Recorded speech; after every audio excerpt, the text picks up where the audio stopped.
It's time to evaluate the running back position. The Week 10 running back fantasy stock report coming up next.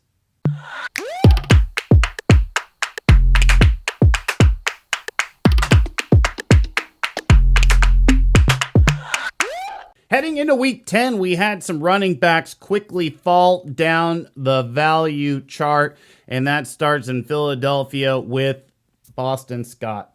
Boston Scott had a great Week 8 in relief of Miles Sanders, who's on IR with an ankle injury, but it wasn't just Boston Scott. It was also Jordan Howard, and we all guessed wrong when we talked about Boston Scott over Jordan Howard. In fact, in Week 9, it was the Jordan Howard show with Boston Scott in complement.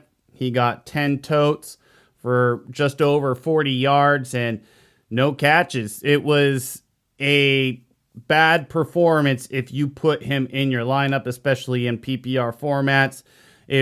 Meanwhile, Jordan Howard found his third touchdown in 2 weeks. So just a terrible performance for Boston Scott. Only 22 touches in the last 2 weeks, while Miles Sanders has been on IR. And when you take that into account with the matchups that he has coming up next with Denver, who is not super intimidating, but is a top 10 defense against the run, and the New Orleans Saints, who is a very intimidating defense for running backs. It's not looking good for Boston Scott the next 2 weeks. To me, he's about as weak of a flex play as you can get. He's more value and standard than he does in PPR, but I think he's a quick drop. I believe Miles Sanders should be back sooner rather than later. They didn't want to put him on IR. They did make it seem as though he could make it back within that week. So I would hope that he is on the short side of a 3 or 4 week absence as opposed to a 5 or 6 week absence. And if it's a 3 or 4 week absence, he'll be back after New Orleans, in which case Boston Scott has no use really to any of us outside of the very deep and desperate leagues. So the 56% that have him rostered, I think, can safely let him go. However, I mean, there's been a lot of weirdness going on in the Philadelphia backfield this year. So do you have the trust? That's all I got to say. Do you have the trust to have Boston Scott in your lineup? I don't. And I think he is a safe drop. Another guy that is trending down, continues to trend down for me, and that's Antonio Gibson, 95% rostered. To me, he's a guy that you should be looking to bench. He's a weak flex play, very low-end running back, too, if you don't have anything better. This guy has just had continually decreased usage this year. We all know why. There's no secret. Microfracture in his shin. He's injured. He's playing through it, not going through whatever he needs to get that injury healed. And that has meant decreased work, increased work for J.D. McKissic, increased work for Jarrett Patterson, less value for Gibson in fantasy, and a guy that has a very small marginal job in the passing game really seems unappealing. You know, in the 3 weeks heading into the bye, he had a combined 20.4 PPR points. His yardage totals continue to drop heading into the bye. He's just a guy that I don't think can safely be trusted. Once again, another guy that in deeper leagues, you might not have anything better, but I think, there are more speculative ads every single week at the position. At some point, you're going to find something I think that might be better than Antonio Gibson.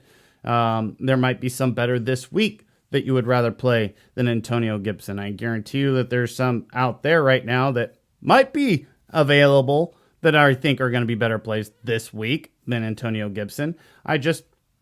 Not a guy, once again, talking about trust. I'm a big trust guy. He's lost my trust. Another guy who quickly had his stock rise and sharply fall. Houston Texans running back David Johnson, 33% rostered, safely, to me, a drop. He's got 10 touches since the Ingram trade. So small sample size, but I mean, you would hope that's one game, not multiple games.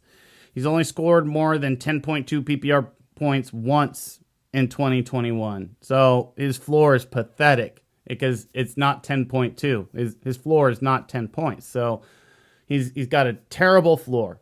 His touches didn't increase after the Ingram trade. He's still dealing with guys like Rex Burkhead and Phillip Lindsay, and they're just continuing to throw more fucking names into the backfield. Just like, what the fuck can we get to run out there and just... I mean, they are doing whatever they can to mail it in Houston, it seems. And David Johnson is not being utilized. He's got one touchdown this season. It was week 1. Why are you holding on to this guy? Still a third of the leagues out there that have this guy on a roster. Blows my mind. Safe drop to me. Another safe drop.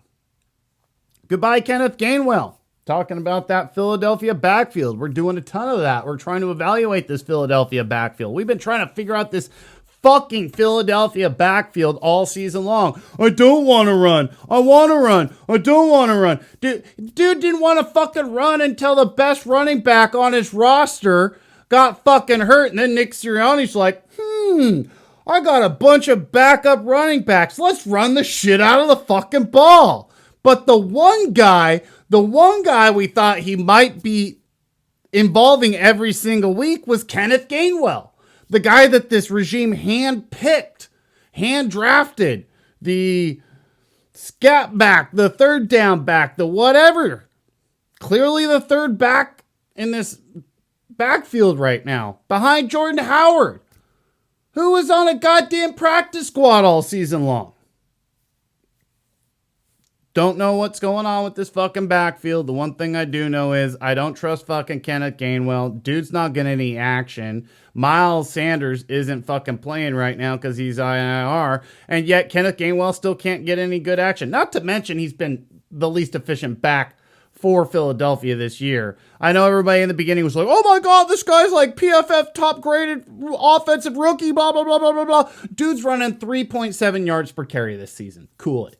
3.7 yards per carry. To me, safe drop, outside of like redraft dynasty league, outside of dynasty leagues, keeper leagues.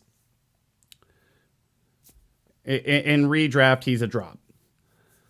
Let's get to some positive fucking shit. Let's get to the fucking James fucking Conner show. This motherfucker is trended into the must start territory. Man, I mean, dude's got 11 touchdowns this season. 11 touchdowns. Fucking, like, and granted, it's not because he's running like a gazelle, although San Francisco made him look really good. Like, San Francisco made him look really good on Sunday afternoon, but his efficiency hasn't been great, but he's on this offense that continually gets him opportunities. He is the red zone guy. And he is clearly the red zone guy. He's clearly the early downs guy. He is going to get more passing opportunities. He's got the most passing opportunity that he got all season long against San Francisco. 5 receptions, 77 yards, added a touchdown. Dude's been fucking dynamite. Was running back 1 for week 9. He is a must start moving forward when you're talking about Chase Edmonds being injured with a high ankle sprain, which typically means minimum six weeks.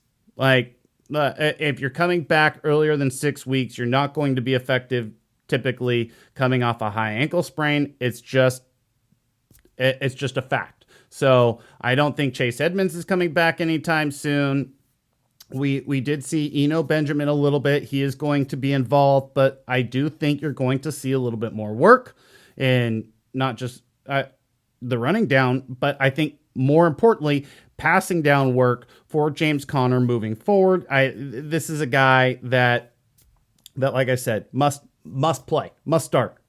His stock is right now fucking red hot. And he is also a guy that you could think of selling high, but I would want something really good. We talk about how good he is at finding the end zone, and there's nobody behind him for that role. So no matter how inefficient he is, that's going to be his role moving forward. So James Conner must start moving forward, 93% rostered. Congratulations, everybody who's been just kind of rolling with the touchdowns. And I don't see why that's going to stop. It might not be 11 the second half of the season, but I do think you'll see at least another 6, 7, 8 touchdowns the second half of the season. James Conner must start. And I think the yardage and the catches are going to go up. So great for you. Another guy who is an ad, 8.4% rostered. Talk about him already a little bit. That's Jordan Howard. I've mentioned him already like twice because of talking about the entire goddamn fucking Philadelphia backfield today because it's a fucking mess. But I do think we're settling on Jordan Howard at the moment. Although, he's got Denver coming up, New Orleans after that. So some tough matchups. And, since Denver made the trade with the Rams, that defensive front really has been much better against the run. They were great for the most part in moments against Zeke. So they not a great matchup moving forward for Jordan Howard, but he's a guy that's definitely an ad, 29 touches the last 2 weeks. So he's almost averaging 15 touches in relief for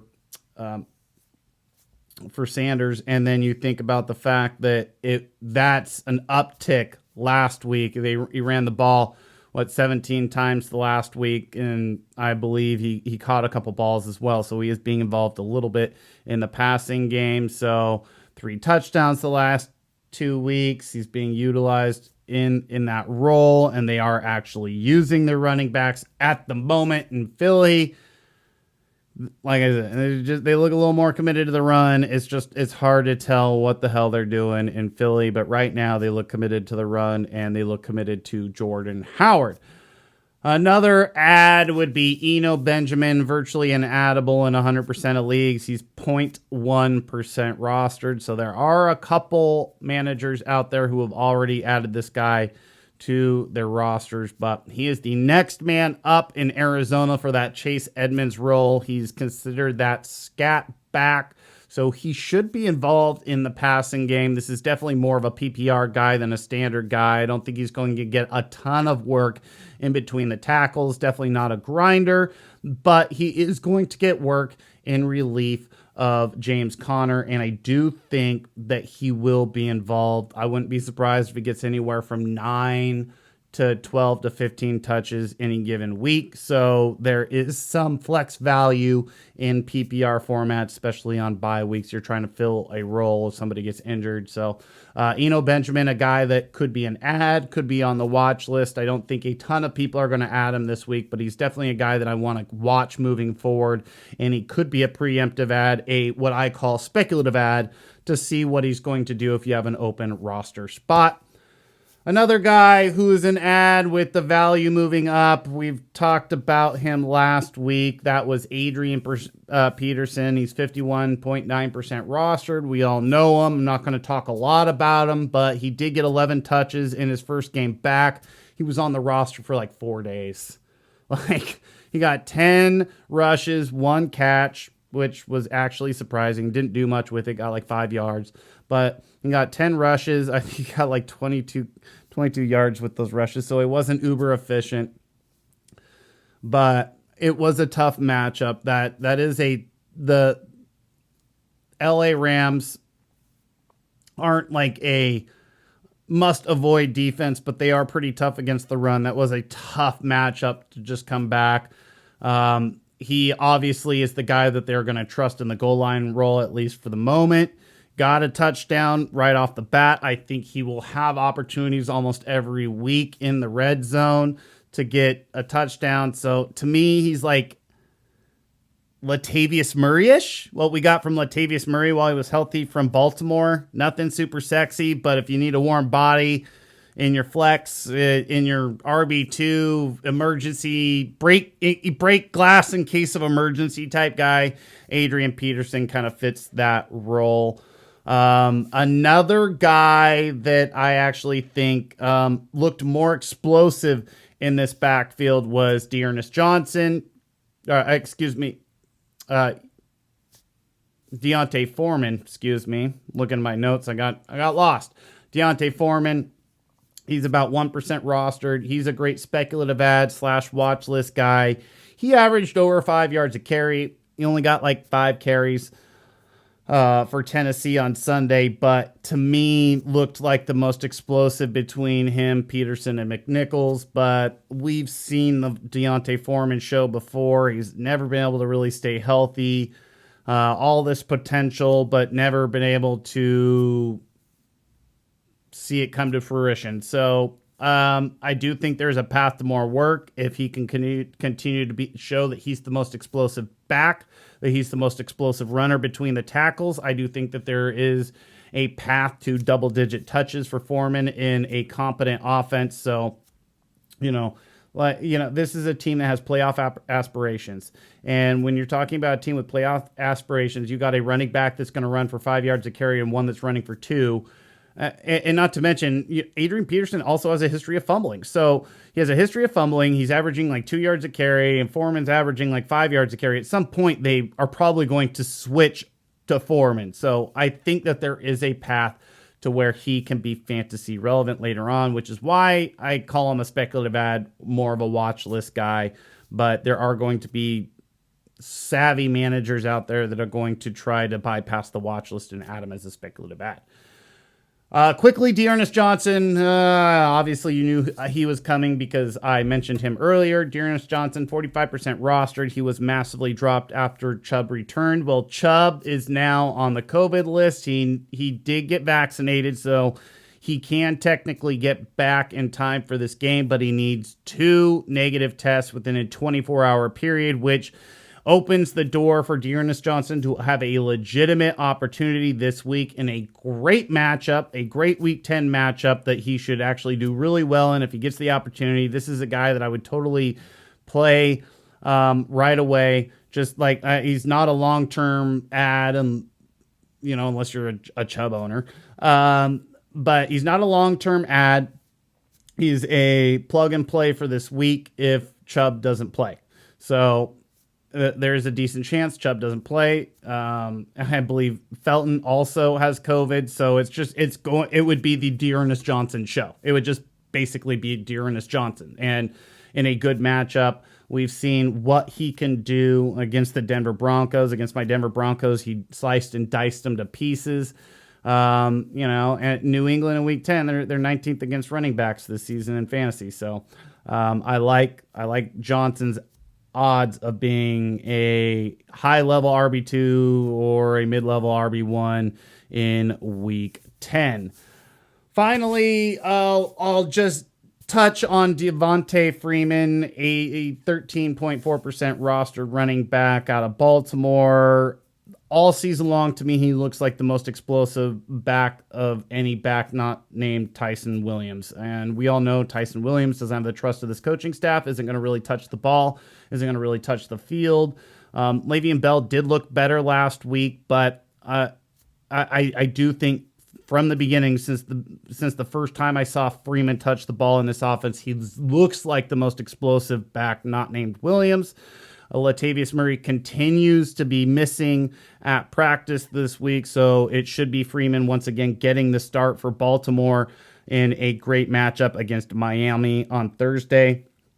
So, at least 11.3 PPR points in the last 3 games. He is a solid flex play on Thursday night. Obviously, running backs tend to be the better plays on Thursday night. If he's going to get the start, you could definitely do worse. And I definitely think he is a great ad heading into Week 10. Thank you for watching. Make sure to like, share, and subscribe to the channel. If you want any start sit questions answered, You can send in your start sit questions on Sunday morning to 1080 The Fan. I will be joining Mike Lynch and Rashad Taylor for the Fantasy Scramble. We take start sit questions for a half hour leading up to kickoff. So on Sunday morning, you can send in those questions to 503-250-1080 and listen live on Odyssey.com. I will have the link in the description below. Again, thank you for watching. And